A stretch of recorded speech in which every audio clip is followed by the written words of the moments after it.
Welcome to the Higher Ed Demand Gen podcast, helping higher education marketing leaders share knowledge about learning, strategies, and tactics that are relevant today. See what you can learn today by listening to one of our episodes. Hello, everyone. Welcome to the Higher Ed Demand Gen podcast, hosted by Concept.It.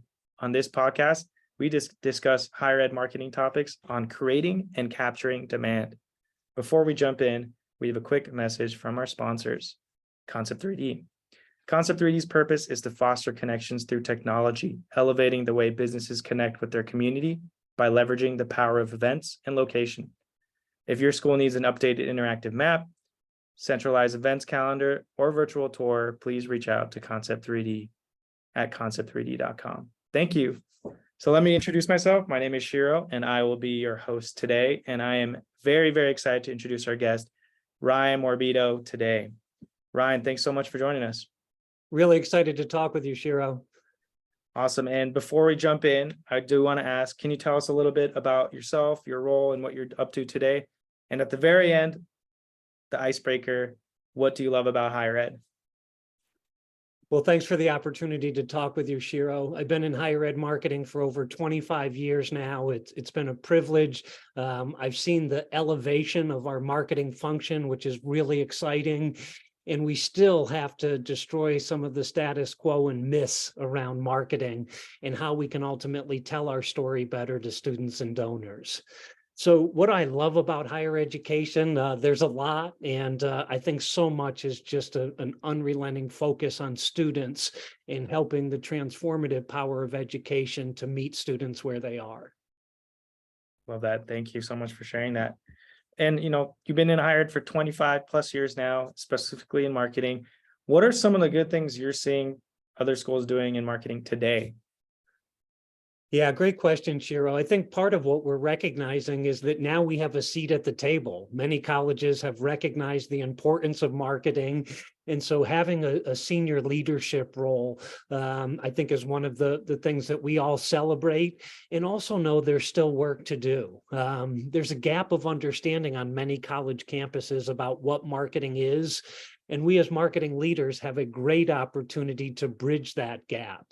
And part of that, as you and I know, is that most people gravitate towards the promotional P of marketing. Mm-hmm. And we recognize there's a lot of other factors at play. And in colleges and universities, one of those primary factors is the programs and services these institutions are offering. So as we move the conversation away from what are we promoting, what is on the billboard, what is our tagline, to a more in-depth understanding in terms of how we are positioned, how we compete in a very competitive marketplace for students and donors. So we've seen progress, Shiro, and we also recognize we've got a lot of work to do in terms of elevating the marketing function. Yeah, and talking about getting a seat at the table, how are you communicating and aligning and educating the leaders, like the president, the board, that solidifies your seat and actually gives you a voice as well? Like, how are you how communicating, aligning? What are some of the tactical ways you're actually improving and also bringing more budget or resources to the marketing teams? Yeah, absolutely. And when you think about the dashboards that schools are creating, particularly around marketing, I think it's a great way, one, to make sure that we're aligned with what other leaders are expecting, and also to come up with some common definitions around what success looks like. Mm-hmm. So I love working with leadership team. There's some obvious things, as you know, Shiro, that we would look at from a marketing standpoint. For tuition-driven schools, we know enrollment is going to be a really important dashboard indicator. We also know fundraising. And so as we certainly look at the intentionality around tying things to revenue streams, there's other things that we can measure along the way. I think the other part that dashboards do is allow us to create realistic expectations. Getting a student to enroll is a big ask. Getting a student to deposit is also a big ask. So what are those transitional calls to action that we can measure along the way that will show us progress towards ultimately improving our enrollment in marketing? And so some of those, as we look at from an enrollment side, are we increasing awareness? Do we have more inquiries and applicants? That would be one way that we could look in terms of gaining momentum and brand awareness. every school, Shiro, wants to be a preferred brand, but most schools aren't making the right investments to be able to be top of mind when students are considering them. Pepsi and Coca-Cola are very well-known brands, and they still spend in excess of $4 billion a year in marketing to make sure that they are that preferred choice. So when I think about these dashboards, what else are we measuring as we look at leading and lagging indicators? And one would be an institution's perceptions. People's behaviors are based on their perception of reality and not reality itself. So do we have perception data that show what people currently think of us, so that through a very concerted marketing and communication effort, we're able to influence those associations over time? How can we emphasize those positive associations, get rid of any negative associations? And for a lot of schools, there's many neutral associations. We just don't know enough about them to develop an opinion. And we can use that opportunity as marketers to build that influence. So I see dashboards as a great way to get leaders and the rest of our campus community aligned. And the last thing I'll say is that it's another chance for us to, at the highest level, to be in agreement about our institutional marketing priorities. Thriving institutions allow their marketing teams to say no. It's strategic. If we say yes to everything, it means that we're not being most intentional about what is going to drive those things that are going to have the greatest impact. So when we elevate these dashboards and these institutional marketing priorities, it allows our teams to concentrate on those things that are most important.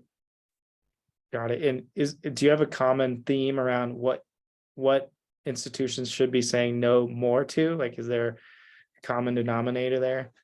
Well, the easy one, I think, is around the holidays. I watch in terms of the distraction factor to get a holiday greeting card out the door. And you and I would agree it's really important.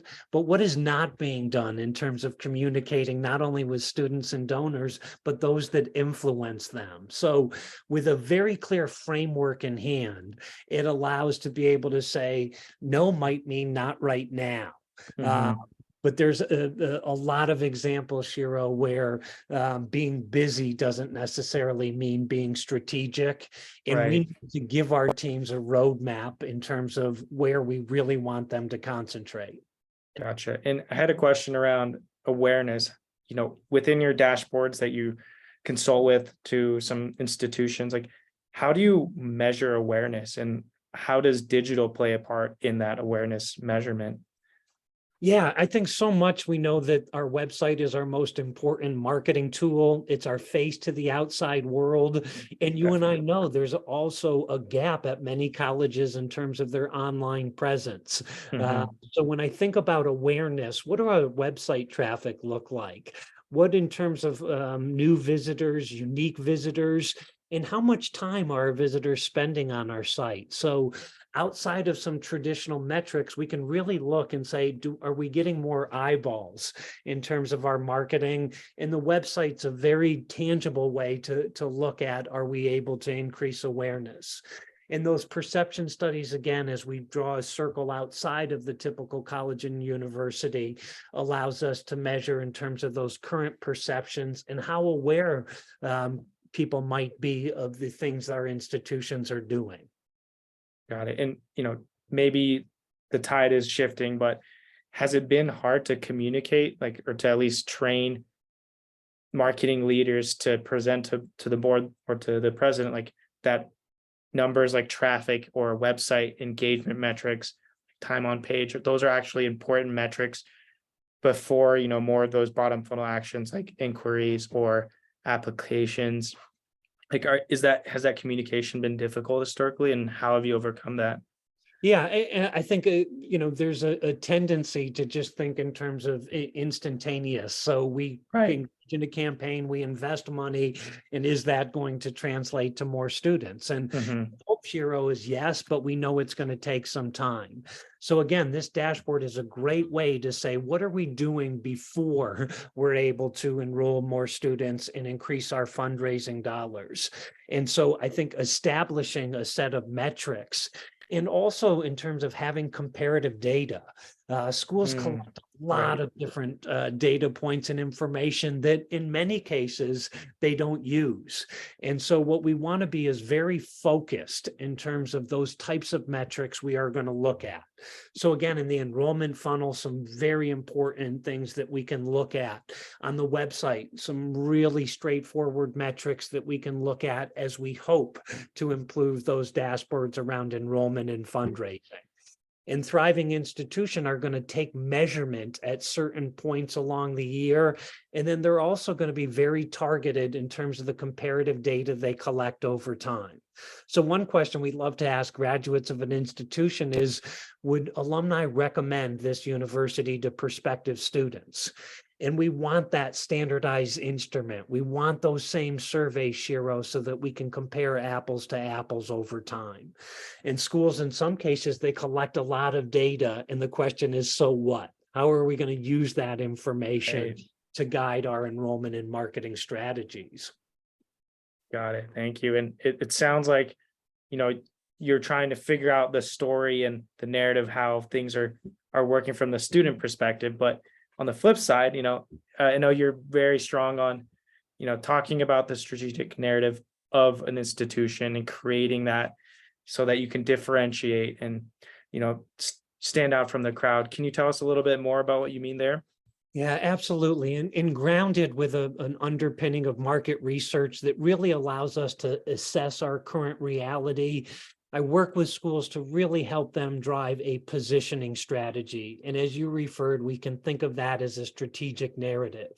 There's a lot of noise out there, Shiro. You and I know that, and we better be crystal clear in terms of what we want people to know about us. So a narrative allows us to provide that clarity, get people reading from the same songbook, and telling our story consistently over time. So if you think about outside of academia and kind of this market creation and looking at a new category, Tesla, great example, old school fossil fuel burning, new school sustainability. How can we move away from everything that all the other institutions are offering? So I challenge institutions to be bold and unapologetic. How can we still be true to your mission, but to make sure that it's still relevant in 2023 and beyond? And striking that balance is very critical. It's a lot of work to mobilize a campus to get on the same page, and it is worth the time and the investment to do that. Because with a narrative and a clear positioning strategy in place, then we can move to the next phase of branding, Shiro, which is the creative execution. What are the words and pictures that are going to motivate these audiences to a call to action? And with that underpinning of a very clear intentional strategy, we can make sure that our voice is consistent over time. Branding is really dependent on two core principles. The first one is differentiation, and the second one's integration. And we know schools really are challenged with carving out a differentiation strategy that makes them different from every other college and university. And some schools have been able to do that programmatically. I told you about the example of Dordt University. I had a gentleman named Eric Tudor just several weeks ago. His title is Director of Emerging Markets, and really kind of this, where does higher ed go next as we think more intentionally about our programs and services. And what they've done is established a partnership with John Deere, who's a very important regional company of theirs. And they've developed programming to meet them where they are. And it's a great example, being still true to Dordt University's mission, but making sure that their programmatic offerings are relevant. So I think we're going to continue to see examples of how schools can develop market savvy programs that are unique to their institution, and allows them not to compete against every other school that is offering and marketing very similar things. Got it. And as a marketer, my brain always shifts, like, how do we take that program and how does that become strength for the school and the brand itself? And I imagine like that's a course or curriculum they can now market specifically, as opposed to just as the entire brand. And so I think that helps support and align some of those departments, which I think fundamentally are siloed from each other, like the programming and the marketing departments. Yeah, absolutely, Shiro. And that's another trend. It used to be that programs were developed in isolation of our marketing colleagues, and Right. now thriving institutions, we're right at the forefront of those conversations, seeing what that market demand is, not only on a national level, but regionally. We're seeing where we currently have strengths and advantages that can be even reinforced more by a strategy and a partnership, Shiro, with corporations outside of our campus borders. So as you and I get schools to move away from the promotional P of marketing, I'd love them to think much more creatively and strategically about partnerships. And I think Dordt University is a great example of thinking about an intentionality in an innovative way that still makes sure that their mission is relevant. Got it. Yeah, that's a perfect example. I feel like the example came before my question that I wanted to ask, which is great. And I'll ask it just so it's out there directly. But how can marketing really support and work with current students so that they can get their focuses and their results more aligned with departments like curriculum, programming, services? How can they align better, and why is it important to marketing? Yeah, love that question. And if you follow me on LinkedIn, you know that I'm not a big fan of competitive analysis. I watch schools spend a lot of time and money looking at their competitors, and I would much rather see them with an intimate knowledge of studying their students and their future students. So we realize that they'll tell us probably everything we need to know, Shiro, about our competitors, and we're able to learn so much in terms of why they arrived at our school. I love asking students what surprised them most about the experience, so we can be more intentional about sharing that with future students. So there's an absolute gold mine in terms of the accessibility of our current students. They've gone through this process a relatively short time ago. They had a lot of options, and we can learn a lot of great things to not only impact our marketing, but can impact the experience that we're offering. Love that. And I love what you said right before this call. I said marketing always has a better opportunity highlighting student success if students are more successful. Yeah. And I think you pointed out you're making a promise as a marketer to a student, and so the institution has to deliver on it. And that kind of sealed the deal for me in terms of tying the knots between those two different departments. Yeah, and it sounds intuitive, Shiro, but telling outcomes is the best thing we can do at colleges and universities. Telling outcomes of our graduates, telling them stories of what our current students are doing.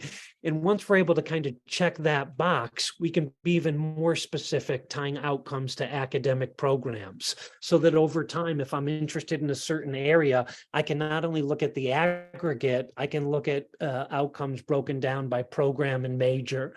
And students love to see what graduates are doing. I've done a lot of research in this over the years, and students want to hear what recent graduates are doing. I'll always remember a student in a focus group looked at me and he said, Ryan, they graduated 20 years ago. They should be successful. I want to know what students are doing 2 and 3 years upon graduation. And I think it's another great opportunity to tell those stories.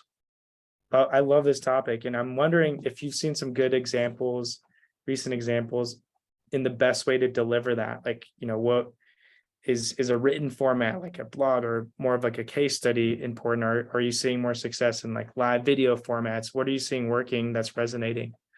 So I think it's all of those in our digital world, Shiro. Mm-hmm. And I'm a huge fan that how we collect that outcome, another opportunity to partner with our faculty colleagues.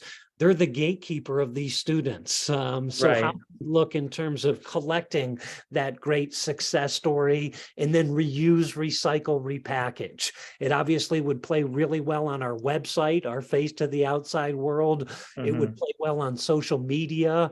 And then you think about other distribution channels. Print is not dead. People still want to understand in terms of the program of study, professors that they'll be working with.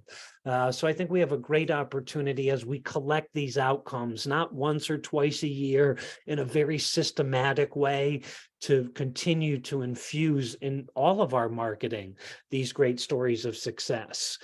And I think it's important to tell enough stories so that my skin color doesn't matter, my age doesn't matter. I'm able to really say I can go to that institution and thrive as well. Love it. Thank you so much, Ryan.